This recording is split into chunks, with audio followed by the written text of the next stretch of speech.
अरे धैर्य, आ गई तुम? चाय पियोगी? मुझे तुम्हारे हाथ की कोई चाय नहीं पीनी है। सुबह समझाया था ना तुम्हें, एक बात समझ नहीं आती। अरे अभी तक सुबह की बात का हैंगओवर लेके घूम रही हो। छोड़ो ना वो सब बातें। छोड़ दूं ये सब बातें। तुम्हें पता है, जब मैं अपने फ्रेंड से मिलने जाती हूँ ना, तो मेरी फ्रेंड्स अपने पतियों के बारे में क्या बात करती है? उनकी ट्रिप्स के बारे में बात करती है, उनके प्रमोशंस के बारे में बात करती हैं, उनके पैसों के बारे में बात करती हैं। और मैं आंख नीची करके बस उनकी बातें सुनती रहती हूँ। और तुम्हें पता है कि मैं उनकी बातें क्यों सुनती हूँ? क्योंकि मैं उन्हें ये नहीं बता सकती ना कि मेरा पति नल्ला है, बेरोजगार है, बस घर में झाड़ू पोछा करता है, दाल चावल उबालता है। धैर्य, तुम्हें भी पता है ये सब स्टार्टिंग से ऐसा नहीं था। शुरू के 6 महीने तक तुम्हारे फ्रेंड सर्कल में हम सबसे हैप्पी कपल हुआ करते थे। 3 साल में हम पूरी इंडिया घूम चुके हैं। वो तो मैं बस पिछले 6 महीने से अपने बिजनेस सेटअप की तैयारी में परेशान हूँ। जल्दी सब कुछ ठीक हो जाएगा, हम मंजिल के बहुत पास हैं। मैंने तुम्हें तब भी समझाया था कि अच्छी खासी जॉब है, मत छोड़ो, मगर नहीं, तुम्हें तो अपना बिजनेस सेटअप करने का भूत सवार था ना। अब अकेले ही भुगतो। देखो, अब बहुत हुआ। अब मैं तुम्हारे साथ ना एक पल और नहीं रह सकती। अरे घुटन होती है मुझे इस घर में। मैं तुम्हें और तुम्हारे ये घर अभी छोड़कर जा रही हूँ। धैर्य, इतना बड़ा डिसीजन लेने से पहले एक बार घर वालों से तो बात कर लो। अकेले तुम कैसे ले सकते हो इतना बड़ा decision?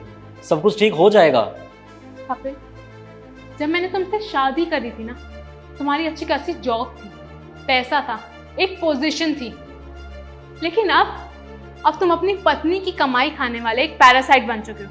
Just look at you, look at yourself. क्या बन गए हो तुम? तो फिर तुमने क्यों की मुझसे शादी? ऐसे बीच रास्ते में छोड़ के जाने के लिए? अगर एक पति शराबी भी हो ना, तो उसकी पत्नी थोड़ा मारपीट भी सहन कर लेगी अगर उसके पास पैसा हो तो। मगर एक बेरोजगार के साथ कोई नहीं रहना चाहता। इसलिए फाइनली अब मैं ये घर छोड़ के जा रही हूँ और तुम अपनी जिंदगी अपने हिसाब से जियो। धैर्य, प्लीज रुक जाओ, मुझे थोड़ा सा समय दो, मैं सब कुछ ठीक कर दूंगा। कपिल, अगर एक मर्द घर छोड़ के जाए ना, तो उसे रोक लो, शायद वो रुक भी जाएगा। लेकिन अगर एक औरत घर छोड़ के जाए ना, तो उसे कभी मत रोको, क्योंकि वो तुम्हारा घर कब का छोड़ के जा चुकी होती है। वो बस अपने सामान लेने आती है वापस। और रही बात मेरी, तो मैं अभी बस अपना सामान लेने आई हूँ।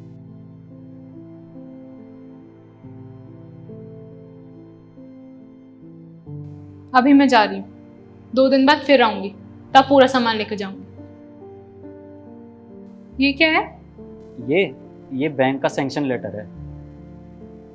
मेरा बिजनेस लोन अप्रूव हो चुका है, वो भी पूरे 1 करोड़ का।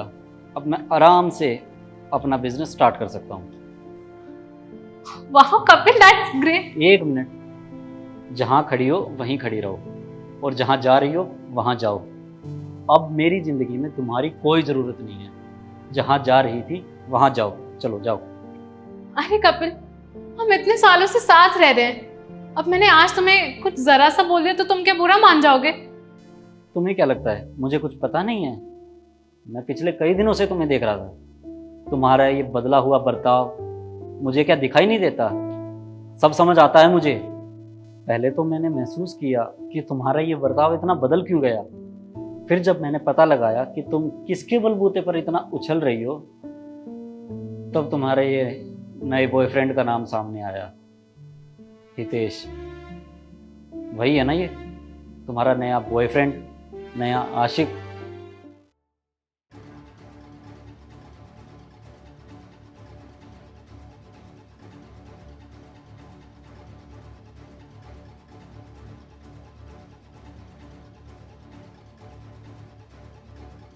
अरे यार, तुम कब तक उस बेरोजगार पति के साथ रहोगी?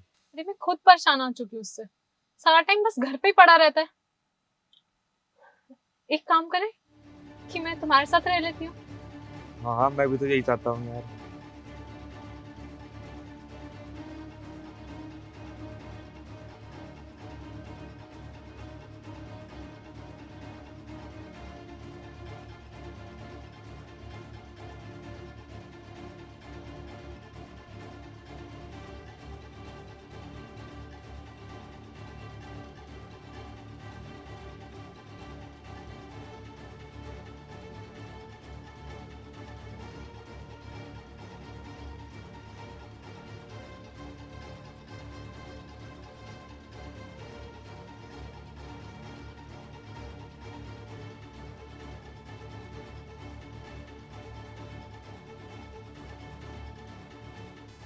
जब मुझे तुम दोनों के बारे में ये सब पता चला ना, मुझे तभी पता लग गया था कि तुम अब ज़्यादा दिन मेरे साथ रहने नहीं वाली।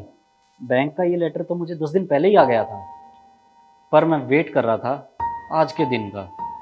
और ये तुम क्या बात कर रही थी, लड़कियां बेरोजगार आदमी के साथ नहीं रह सकती? मेरी माँ ने अपनी पूरी ज़िंदगी एक खेत में काम करने वाले आदमी के साथ निकाल दी। और मेरी माँ तो छोड़ो, तुम अपने माँ बाप को ही देख लो। तुम्हारे पापा क्या करते हैं? एक परचून की दुकान ही तो करते हैं, फिर भी तुम्हारी माँ ने अपनी पूरी ज़िंदगी बिता दी ना उनके साथ। दरअसल तुम उन लड़कियों के बारे में बात कर रही हो जो अपने खुद के दम पर नहीं, अपने पति के दम पर अपना स्टेटस बनाना जानती हो। उनका साथ देना कभी नहीं जानती तुम। जाओ, तुम्हारा बॉयफ्रेंड तुम्हारा नीचे इंतज़ार कर रहा है, और उसके बाद उसको अपने घर भी तो जाना होगा, अपने बीवी बच्चों के पास। I am sorry Kapil, please मुझे माफ़ कर दो। देखो, मुझे तुम्हारी सॉरी नहीं चाहिए, ना ही मुझे तुम्हारे मुंह लगना। जहाँ जा रही थी जाओ,